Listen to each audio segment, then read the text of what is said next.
What's happening YouTube? Welcome back to another video. I'm Nico and today we're going to be talking about how you can smash the 2 kilometer run at the assessment centre. Now, one thing I always incorporate into my clients' programs is zone 2 training. Zone 2 training is worked off, or it's based off our maximum heart rate, a percentage of that, 60 to 70%. And to work out your max heart rate, it's 220 minus your age. So for me, I'm 32. So 220 minus 32 is 188. And then from there, 60 to 70% of that, and that'll give you where you should be sitting. Now, I know not everyone can afford to get a smartwatch, so the best way to think of zone 2 training is thinking of, if you went for a run with your friend for 45 minutes, then you want to be able to maintain a conversation throughout the whole session without blowing out, without being able to talk, etc. Now, another thing to incorporate is interval training. It's very good to get that speed work in.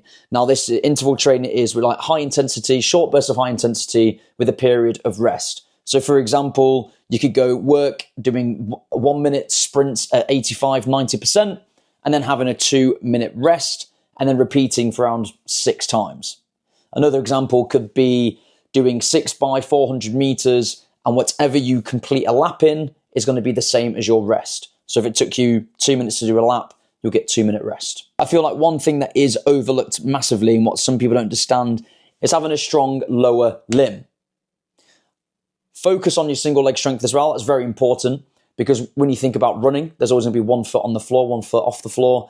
When you think about in military terms, taking a knee, climbing over 6-foot walls, going over obstacle courses, etc., it's very important that we have strong legs. So I'll be making sure that I'm doing 2 lower limb sessions a week, and I'd want one of those incorporating some single leg strength. Believe it or not, the more efficient you make your legs, the better they will be at running.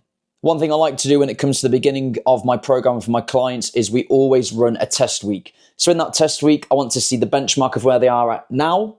So in 5-6 weeks time, whatever it may be, when it comes to another test period, we can test them again, see the difference and see where they've improved or potentially maybe even got worse. This is what I recommend for you to do as well. So at the start of your journey, go and test yourself on the tests that you need to do.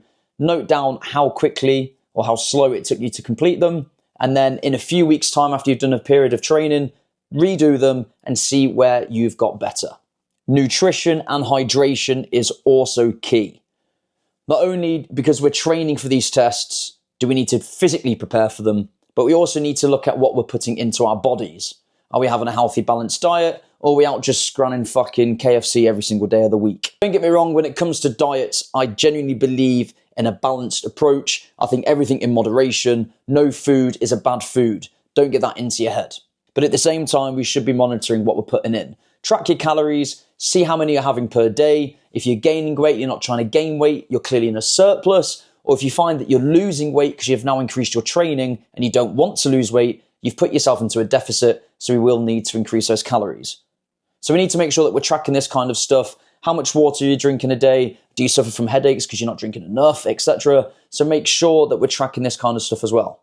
Also, people underestimate recovery. The amount of people that have messaged me talk about how they do 7 high-intensity runs a week, or they're doing 3 training sessions a day followed by an interval session, it's just ridiculous. Recovery is just as important as the training itself. You need to be making sure you're getting around 8 hours sleep. You need to make sure that you get into a healthy routine. Make sure you're not going to bed too late, because these things genuinely do have an effect. And what you don't want leading up to your tests is to be waking up from a shit routine, getting up the next day to do your 2-kilometer run, and you feel like shit. I know nerves will play a part in it, anxiety, whatever it may be, but we need to make sure we put ourselves in the best position possible. Now, I'm not saying that you need to be like the finished article when you get down to the assessment centre. Not at all. But so many people, again, in the comments, they're always having a go. It's fucking easy now. The tests are bookers. No, they are. The tests are not hard in the slightest. But we should never, ever be aiming for the minimum. The minimum is what you need. That's the basic level entry of what you need to get to where you want to be. But why the fuck would you want to be one of the unfittest guys in the section? Why the fuck would you want to hang out on every phys session? You don't. You don't want to look a twat. That's why we need to prepare correctly for stage 1, passing the assessment centre, and then finally stage 2, getting to basic training. Basic training's phys has changed a lot. If you speak to any other veteran, they'll probably tell you that their phase 1 was harder than the last. Whatever. Fucking cheers, dits. But it is quite progressive now, and they do take their time. They've changed the fizz over the years to make sure that they decrease the amount of injuries that are happening and to increase the potential of other soldiers coming through. This is quite a short video today. I do hope it's given you some insight on how to smash the assessment centre. If you do enjoy this video, please smash that like button. Please hit the subscribe button. It really helps me and it pushes my content out there.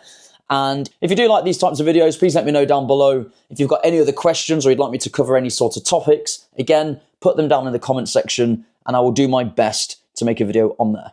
Anyway, until next time, see you later. Bash.